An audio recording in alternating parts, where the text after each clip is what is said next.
You're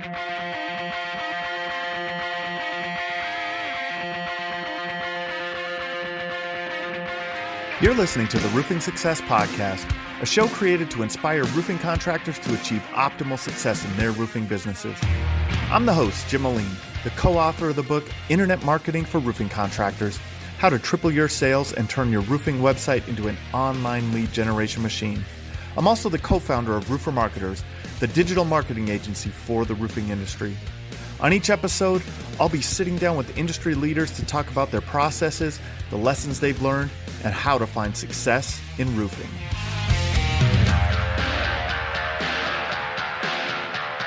Hey, welcome to another episode of the Roofing Success Podcast. As always, we appreciate you listening. Please subscribe. Please comment wherever you're listening, whether it's on YouTube, iTunes, Spotify, wherever you're at. We've added another layer to this. If you're on social media and you found any value through any of these episodes, or if you get a bit of information that you really think will change your business or you can implement in your business today, post it on social media, shoot a video, write a comment, and use the hashtag roofing success. We're going to be monitoring this. We're going to start sharing these quotes of people that, if you do these posts, we're going to start sharing these on the show. And we think that this will really help to bring an additional level of value to everyone listening. So today we have a friend of the show on. He was on a previous episode and shared some amazing insights into how you can have an unlimited marketing budget for your roofing company.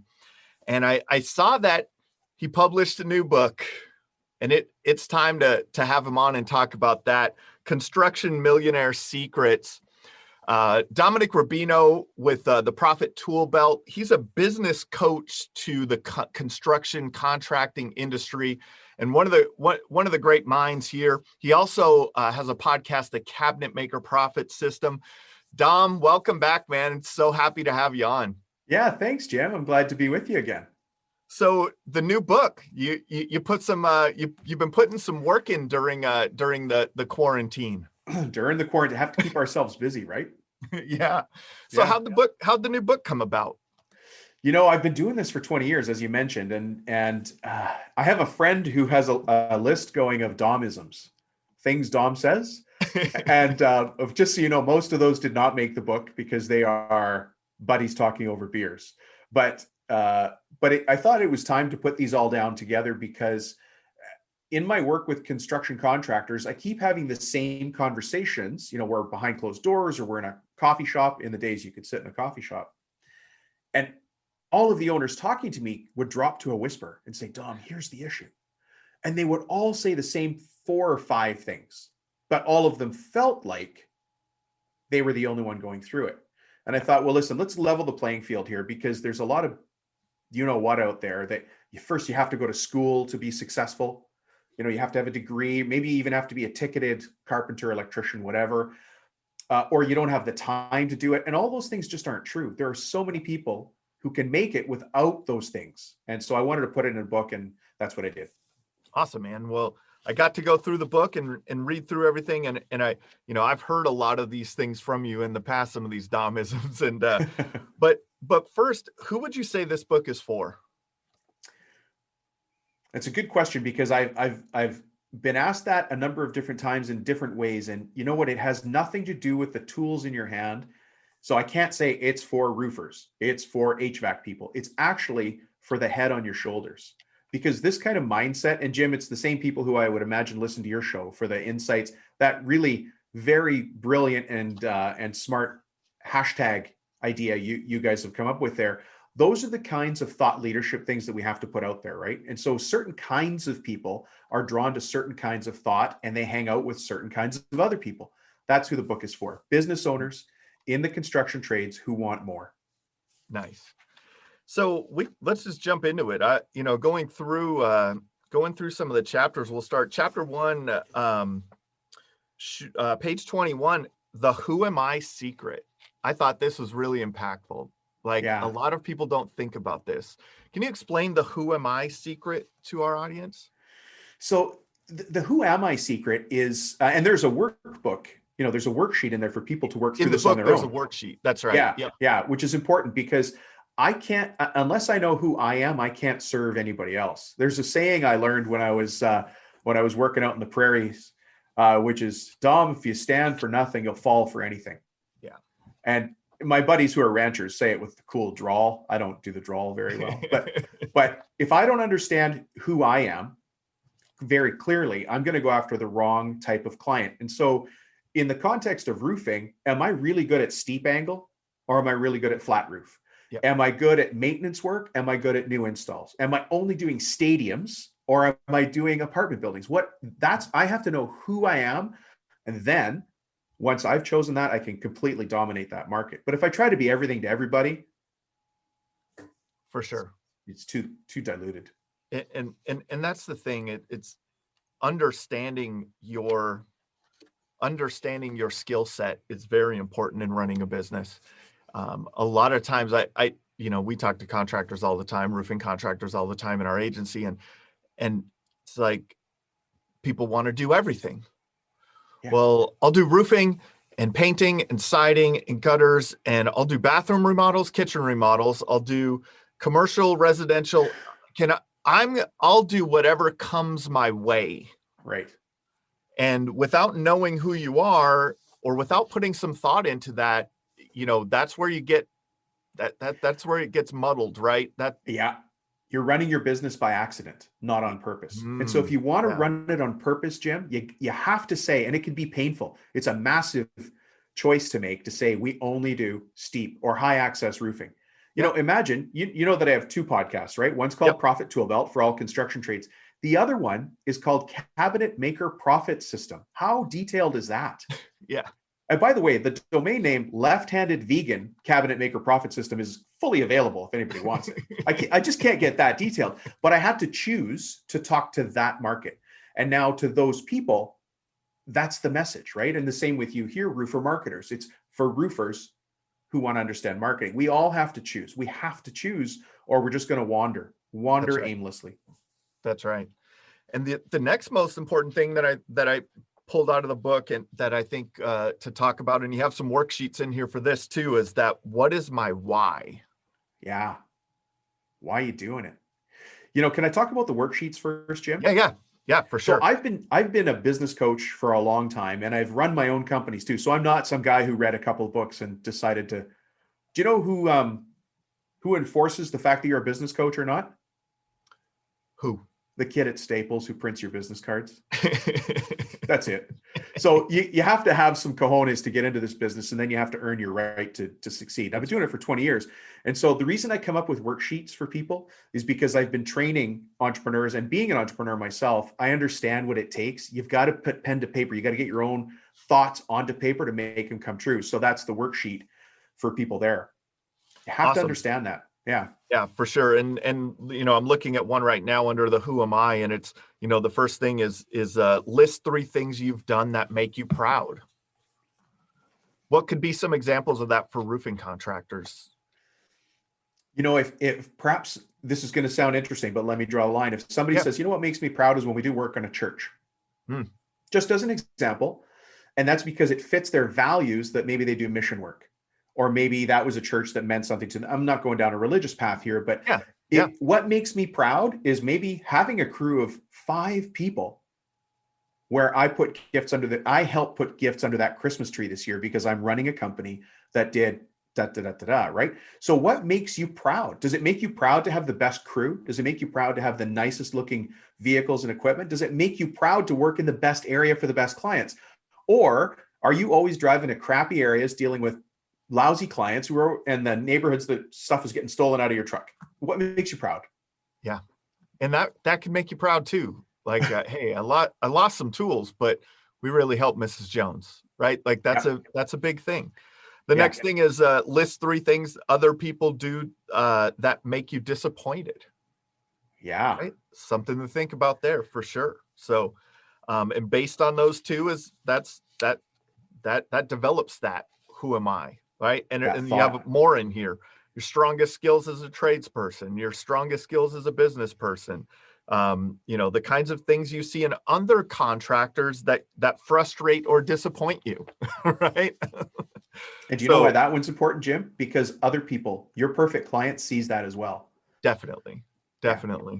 And so that there's a lot of value in these for sure. Like there's a lot of value in taking that time, and that's, being a business coach, that's what you do. And it's helping people shape these things in their business, think about things maybe in a way that they hadn't before. Yeah. So let's move on to like, what's your why, right? Why did you decide to open a construction business of your own? That's a tough question, isn't it? It's a tough question for people. Yeah. A lot of times it is a tough question. I spoke at a conference called RoofCon in October of 2020, and I had the founder of RoofCon on, Hunter Balu, and he started off doing marketing for roofing contractors, and then he opened his own contracting company. But Hunter has this why that is so defined and unique, and it builds through the culture of his brand. Like, it is amazing. And it's a why that is outside of the scope of his company, not to be the best roofing company, not to be, it's about a mission to help serve the world, through charity and through these things. Right. And that's that was something, if anyone could, if you haven't listened to that episode, go back and listen to that episode. You have to have a why.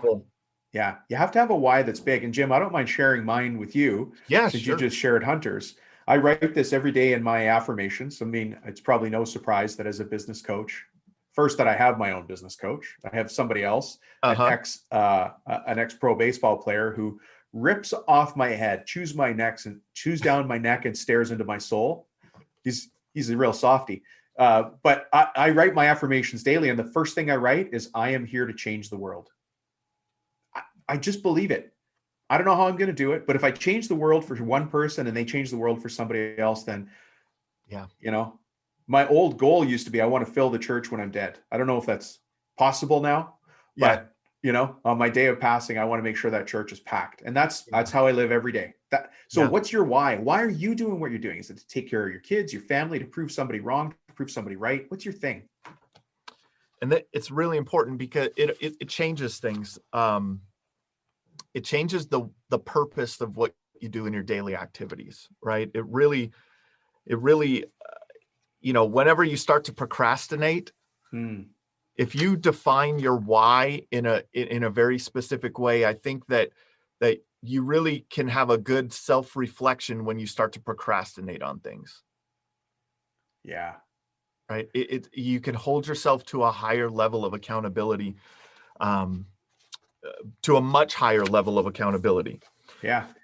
So another thing that that you talk about in the book is the crazy number that changes everything. And I think you spoke about it a little bit on our last podcast episode, but I want you to talk about that to the audience, because I think this is extremely insightful. Yeah. And it goes to the realization you were just talking about, Jim. And the number is called your revenue responsibility per hour. It's really not spoken about anywhere else. It's a thing that comes about when you've actually run a business, when you truly understand what your priorities are in running a business, and when you're also struggling perhaps with the fact that you can't be on the tools to make this business what you want it to be.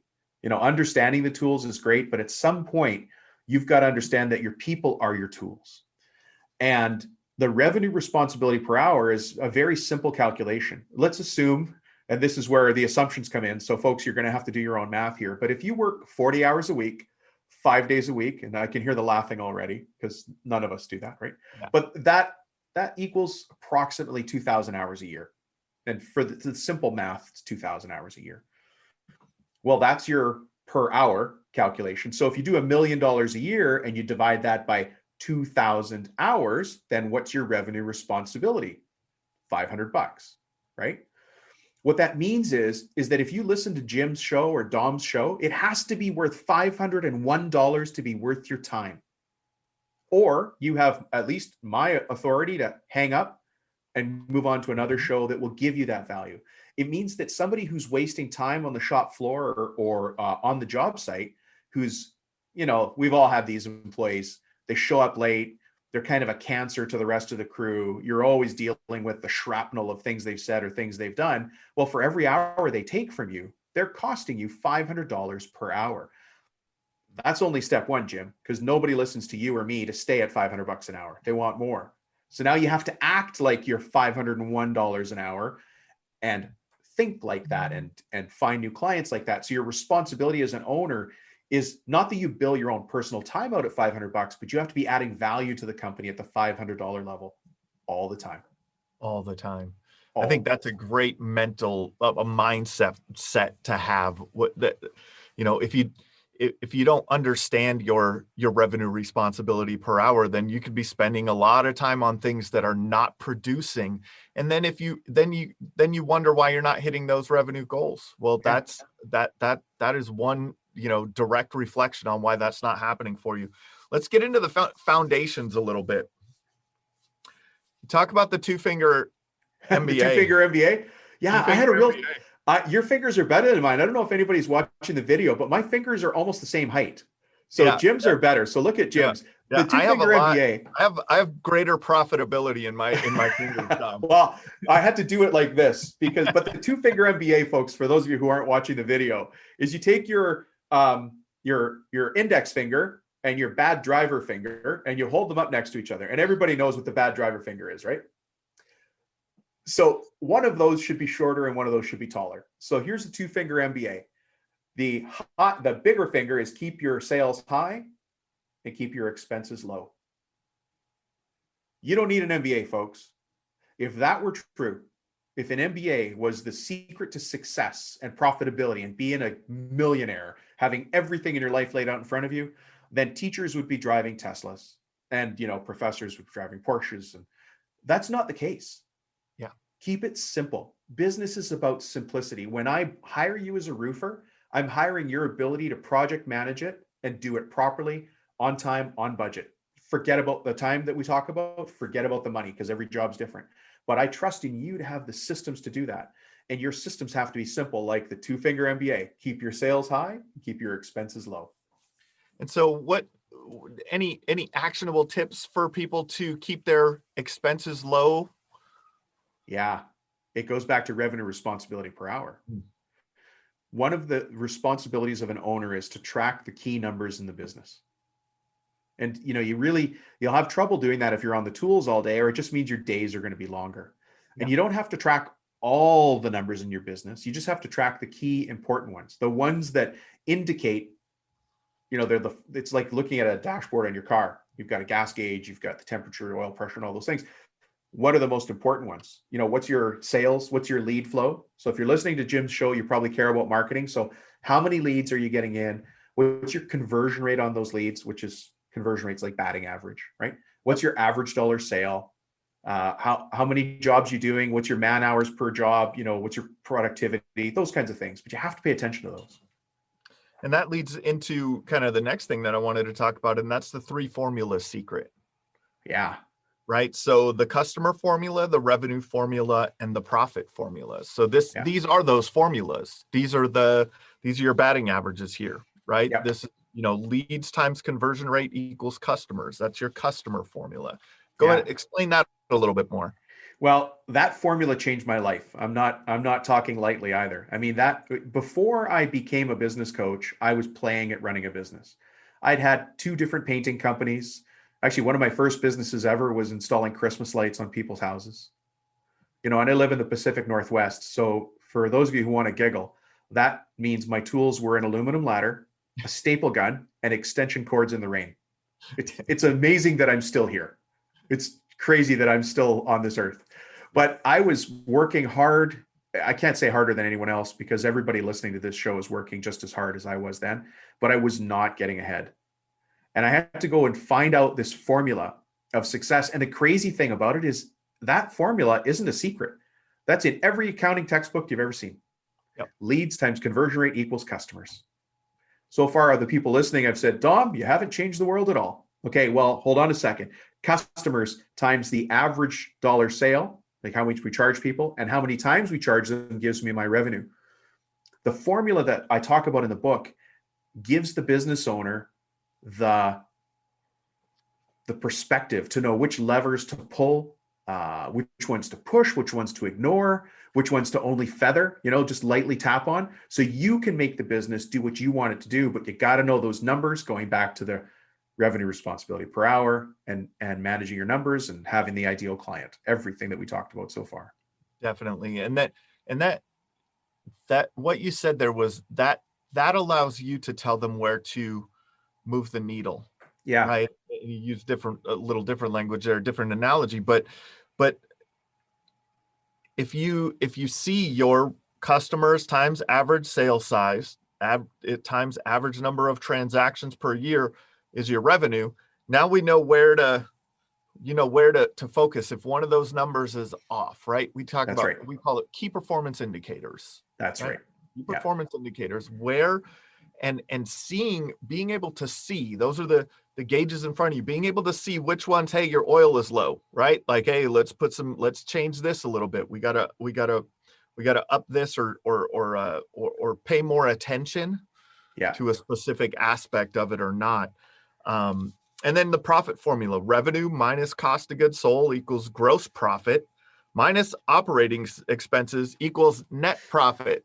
Hang on, Jim. We just lost half the listeners. And can I tell you why? I'm not a numbers guy.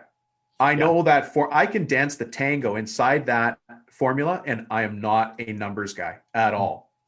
And so for me, and the reason I'm saying that is anybody listening who turned off their brain when Jim started talking about gross and net profit, please don't. If you go through it slowly, I explain it as clearly as I can in a way that I had to understand, because I'm not a numbers guy. I'm a relationship guy. But it changed can I tell you how that formula changed like my life? And I don't want to go too flowery here, but before I understood the formula for building a business, I was just like everybody else. I was working as hard as I could, trying to do the greatest job I can, make my customers happy. They'll refer me to their friends, that kind of stuff. And that's all true. But I was working hard and not working smart. After I figured out that formula, I took a business where I was selling used junk on eBay, and I turned that into a company that sold used books on Amazon. I then took that and turned it into a mail order pharmacy. And when I sold that business, my revenues were $120 million a year. I'm not a pharmacist. I'm also not a licensed book seller or editor. I mean, I guess I'm a writer now, officially.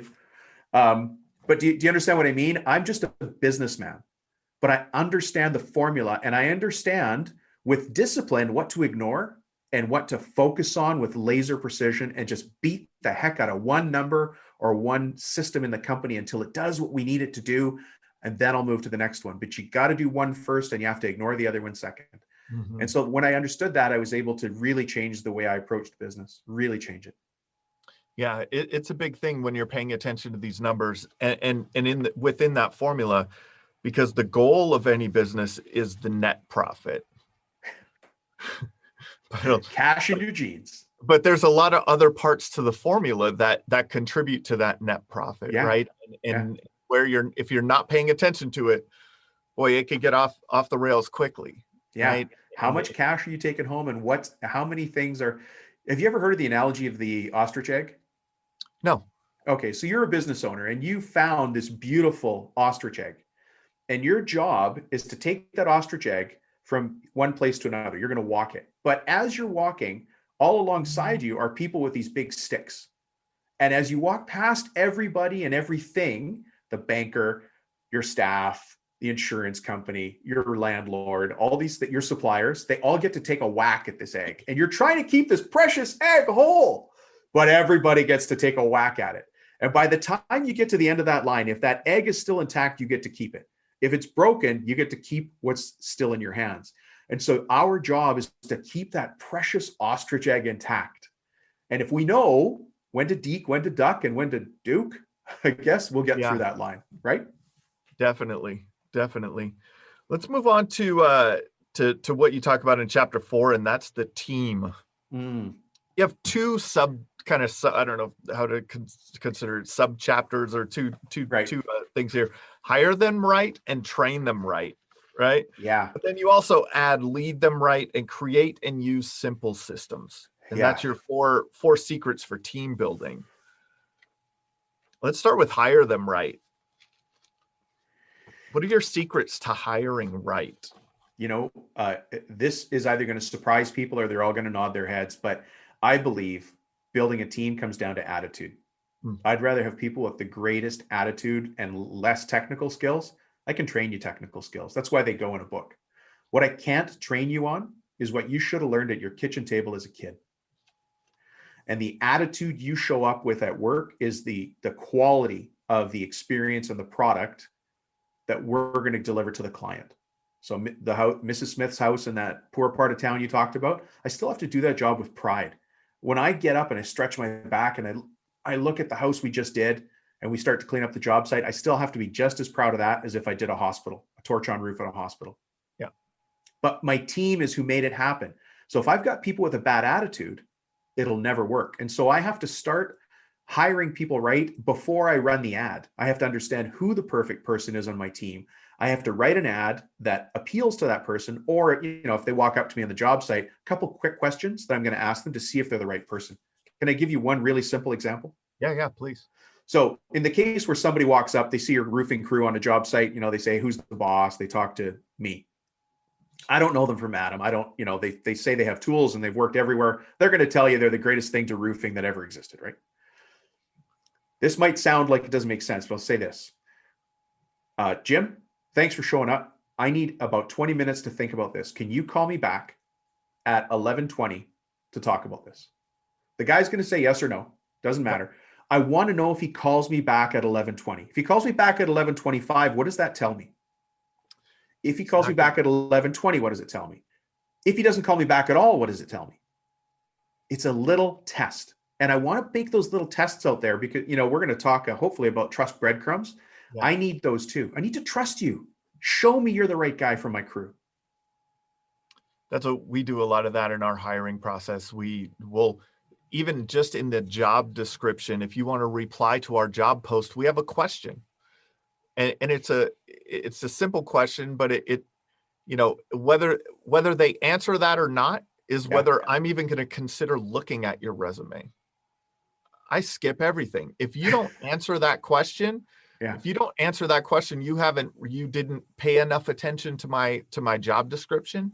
And we want people that pay attention. So we have a lot of details in our work. So, there's, that, and we've expanded on that through the whole process into implementing different tests and things like that, having them do actual job duties, and see who completes them the best. And then, so talking about that, now that you get them hired, you found that person with the right attitude. And now, like you said, you can train them. Yeah. And once now, what are your tips on, I mean, you want to train everyone. You don't want to train everyone differently. So what can you put in place in your business to train people the same? I think you're talking about the job site rules that we put in here. I think it was Jason, the gutter guy's job site rules. Did you see that? Yeah. Yep. The rules for the job site. Yep. So training should be a lifestyle, not an event. Yeah. Right. So if I want to have a really high performing team, let's say I'm the owner of a hockey team and the GM comes to me and says, well, we had a really good practice today. That's it for the year. We're not going to practice anymore. What would you say as the owner of that hockey team? It's time to find a new GM. Yeah. Right. Yeah. Right. And so, or thinking about other sports, maybe the Jacksonville Jaguars need me to work with them for a bit. Anyways, but you can't just do training once. It's ongoing. We're always working on our skills. And so the gutter guys job site rules that I talked about in here are a really simple example of that. He just created a poster and it says, the simple things that I expect. We show up on time. We're proud of our work. We work safely. You show up 15 minutes before your shift. We meet at the muster station. All of those rules are laid out in there. I heard this from a very wealthy gentleman who owns, now I don't think he started wealthy because he's a new immigrant. and he managed to buy a bunch of trade service franchises. And he is just the king of his area. He's in the Pacific Northwest as well. But he and I were speaking at the bar after a conference. Yeah. And he had a great way of looking at it. He goes, Dominic, you either hire the right people and you train them wrong, or you hire the wrong people and you keep them. So either way, it's my fault, my responsibility. So I have to look at it as if it's my responsibility. Put some simple rules in place and follow them. Just follow the simple rules. Definitely. And then now that you have the right people on your team, you're training them properly. We talked about this a little bit already in your who am I, in defining who you are as a contractor. But the next part of that is understanding who you want to work with. Yeah. So, and building, it kind of goes together with the who am I, but I thought that was very insightful too. And we talked about that on your podcast when I was on your podcast. It's very important to identify your perfect customer. Right. And then being able to speak to that perfect customer in their language, being able to go where they are in your marketing, and all of those things. But let's talk a little bit about, defining who they want to work with. Who is their ideal client? Right. Geez, there's a really simple way to figure out who your ideal client is. And a lot of people listening to the show, just like in any other trade, will say, well, we do it all. We do residential, we do commercial. And I'll challenge you, because that's my job here. Out of all the love in my heart, I'm going to challenge people listening to say, I want you to choose one. We are residential or we are commercial. And then break that down. If you're commercial and you're commercial maintenance, that's good. But once you understand that you're in commercial maintenance type of roofing, then think about who your ideal client is. It's probably a property manager or a property management company, or a large, individual landholder, somebody who owns their own real estate, who wants to have somebody they can trust. But they look at the world very differently than Mrs. Smith, who's residential. And if you're trying to talk to both of those people, you're always going to be a little bit off. Now, if I understand that the property managers are my ideal client, they hang out in certain places. They are in certain types of trade associations. They read certain types of publications. They respond to emails a certain way. They want you to respond to emails a certain way. So I need to make myself look like what they expect. And then lo and behold, I'll get more business and more of the right business. And that's what it's about. It's the right business, because the wrong business a lot of times is what drags you down. It's what throws off your metrics, right? It throws off it throws off your net profit. It throws it off. I just before COVID hit, I had written an article for Forbes magazine, and my editor at Forbes and I were talking started in January of last year. Dominic, we want to do an article for St. Patrick's Day. Have you got some business theme for St. Patty's Day? And I thought, no, I got nothing. And so we go back and forth. And I remembered a story of one of my clients telling me how he'd found the pot of gold at the end of the rainbow. And it was through this thing called the end of job report, the EOJ report. And so we called it the leprechaun report for the purpose of the article. Well, the article hit during COVID and nobody was thinking about St. Patrick's Day. I was actually in Boston, believe it or not, the greatest St. Patrick's Day possible in the world. And I had to fly back. But that article was like a fart in church. It just went over very badly. It didn't go anywhere. But that end of job report is where you look at the Smith job or the commercial contracting job. At the end of the job, you look at your estimated costs and profit against your actual costs and profit. That will tell you whether that was the perfect job or not. And then you can course correct. It's really simple. Yeah, taking some time to do that. A lot of times we get wrapped up in the day-to-day and just keep moving and don't reflect back on the numbers and figure out the why to those numbers. Right. And that's very insightful. There is going back to those end of job reports, having that conversation maybe on a weekly basis, looking through everything, and you'll find your best customers in there. That's for right. Sure. I want to remind everybody of your opening question, Jim, when you said, who's this book for? Yeah. As business owners, we get paid from the neck up. And now I'm going to go back to revenue responsibility per hour.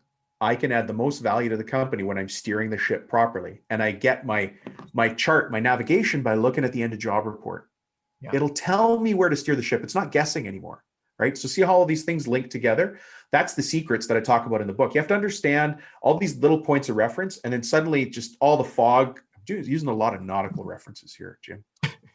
All the fog parts, and then but you can see where you need to go. It's just so clear. It's really not, people say being a business owner is risky.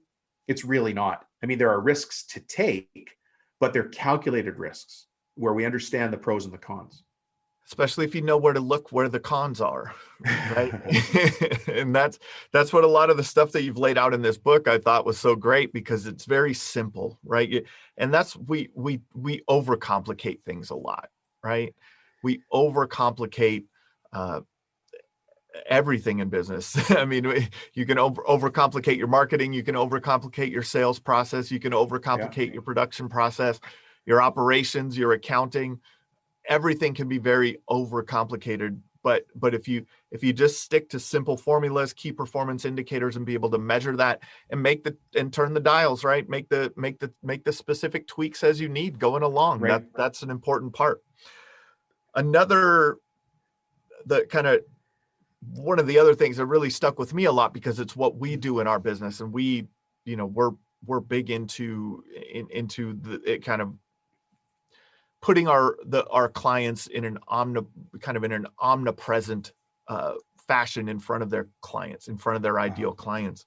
And you talk about, but part of that is building trust as they're seeing you along the way. So in our agency, our client's website ranks, in Google. They're running ads, they're running Facebook ads, they have great reviews on their Google My Business listing. Now we're running retargeting ads where if they do get to their website, they're seeing you over and over and over and over and over and over and over again. And then they're seeing you on social media, and they're seeing you in print, and they're seeing you in their neighborhoods, and your trucks are driving through town, and and all of that builds trust. And that's what it's done for. All of those little tactics that we do is all a strategy to build trust. And you reference that in refer to it as trust breadcrumbs. That's right. Yeah. And trust breadcrumbs, your secret, trust breadcrumbs help you sell. That's right. Speak to that a little bit. Sure. Well, I mean, you outlined it really well already. And I think we've all heard of the studies that says it takes 7 times more effort to get a new client than it does to keep an old one. Well, let's talk about the effort to get a new client. You also have to touch them 7 times. And we're not talking about anything inappropriate here. That's right. They're going to do their research, and they need to see you all around so they understand you're a trusted provider. And I'm sure I'm not speaking out of school here, but roofers can sometimes be seen in the wrong light. Every once in a while. Every once in a while, right? Every once in a while. Is that a negative, or is that sorry, Jim? It can be a positive if you put your company out there in the right That's manner. Right. Yeah. That's right. Because it's easy to look different than everybody else. And I'll just put everybody else in this big blanket bucket. I can look different if I do things differently.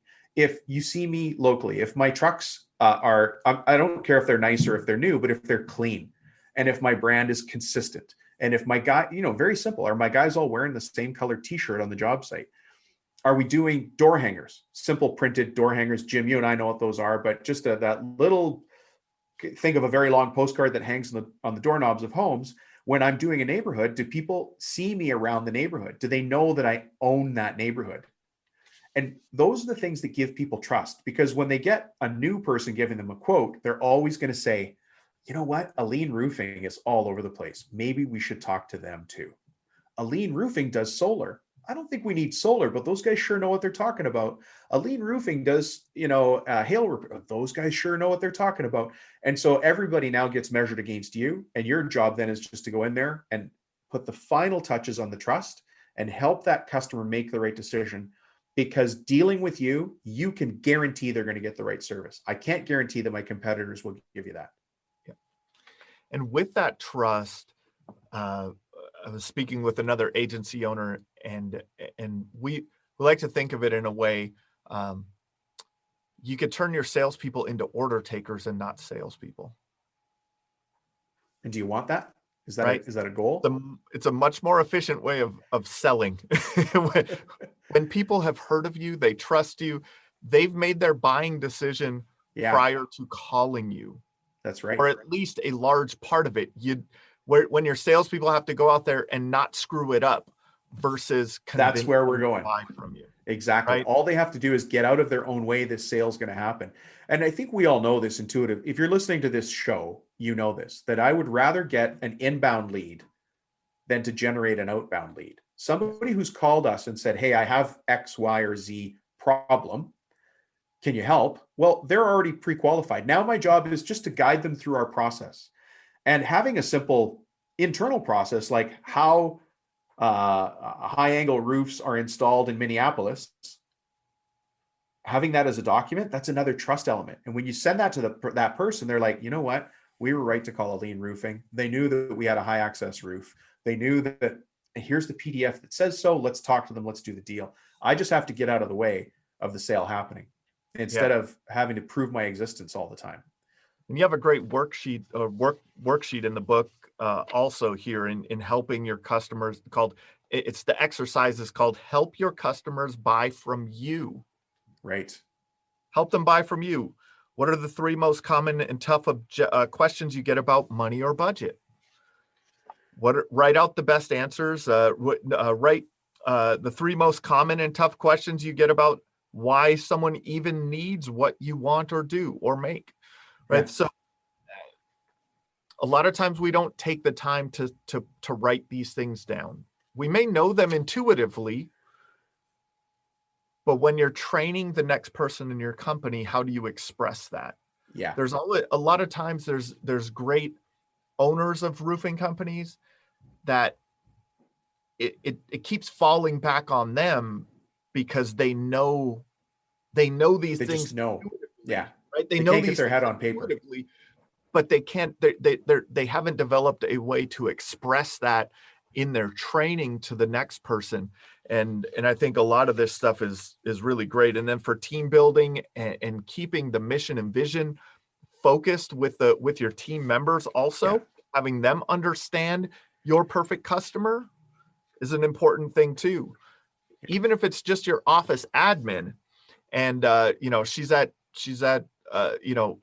not out and about during COVID, but she's at church talking to a friend, and they know she works for a roofing company, and they tell them, hey, we have a problem at our industrial building. We have a TPO roof, and having that office admin being able to understand your perfect customer. Are you a TPO roofing contractor or not, right? Is that your wheelhouse? Is that your perfect customer? Or are you a residential asphalt shingle roofing contractor?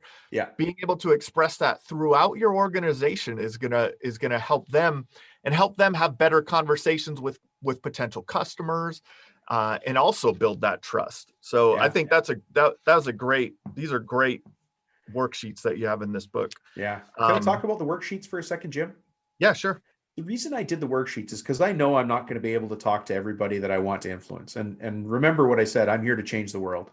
Yep. So it's just the way I think. And I used to be shy to say it, but what I want people to do is I want you to do those worksheets, but the way to do them is to leave the office, go get a coffee, sit alone, turn off your phone, and just write in the book or get the free download of the same worksheet. I don't care, but do the work on your own. And get it out of your head and onto paper. And that's my goal with doing the worksheets. I know there's a little bit of work to be done here, but I'm not standing behind you saying you've got to get it done in 10 minutes, but just noodle it over, think about it, write down your thoughts. And that's the first step. That is the first step. Definitely. And that will increase your revenue per hour for sure. Yeah. That is a high level activity. That's right. If you don't know it, try it. It's a high level activity. We'll have a really big impact on your business going forward. So in all the training and defining all this very well, as I was mentioning, in bringing it and being able to communicate that to your team, you can't do this alone. This is the final secret in the book. You can't do this alone. Yeah. What does that mean? You say, if you think you can, I know how old you are. You're still young. I remember those days, Dom, when I thought I could do it all. Oh, yeah. I remember those days. I And I do too. tried and I tried and I tried, and I did not do it all. And now, being in my mid-40s, I know that it Yeah. takes a team, and the better that I can manage and execute with our team, the better success that I'll have. I thought that was very. I still get a giggle when I read that, but it's true. I don't know if you saw the other part of the bio on the back of the book. It says this book is written in gray hair and wrinkles. Yes. You know, and it's just true. Not that you've got gray hair, Jim. You're still holding on very strong, but I can't do it alone. And that's not the purpose of running a business. I need a team. I need a team that I'm proud of, so that I'm there to support them. They're there to support me. And ultimately, everything we're talking about here is actually just to give the greatest amount of service we can to the clients that we care about, who are trusting us. They're trusting us with their home or their building. They're trusting us with money, and they want us to be good shepherds, good stewards of that, to deliver a product or service. You know, that's why I said about sales. Sales isn't something you do to somebody. It's something I do with somebody, because I know I'm the right solution, and I know I will provide value. And so that's why you can't do it alone. You can't have the impact alone. Yeah, there's no way, right? You could be self-employed, but you can't be a business owner. Robert Kiyosaki. Like, that's right. That's, yeah. You know, and in conclusion here, you talk about, you know, the 20 construction millionaire secrets, positive responsibility and ownership.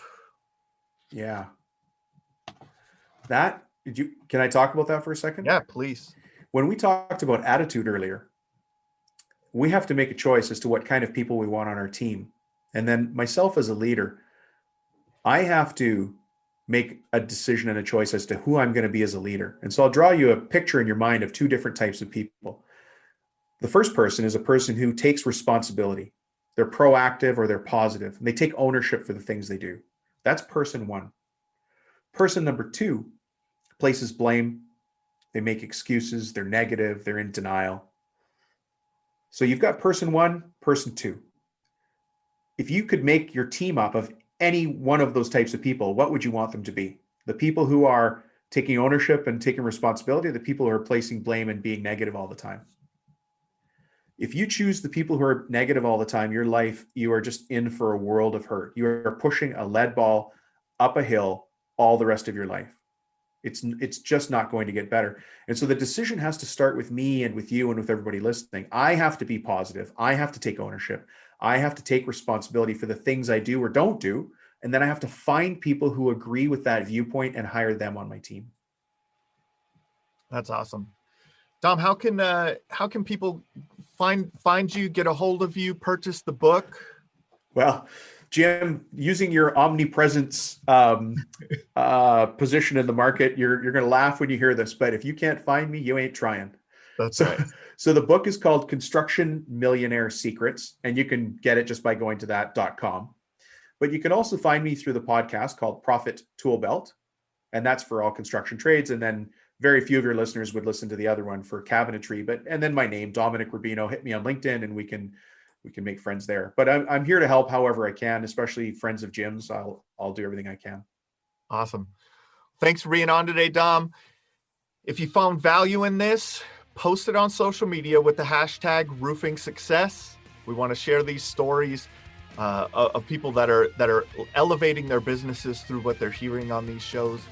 This has been another episode of the Roofing Success Podcast.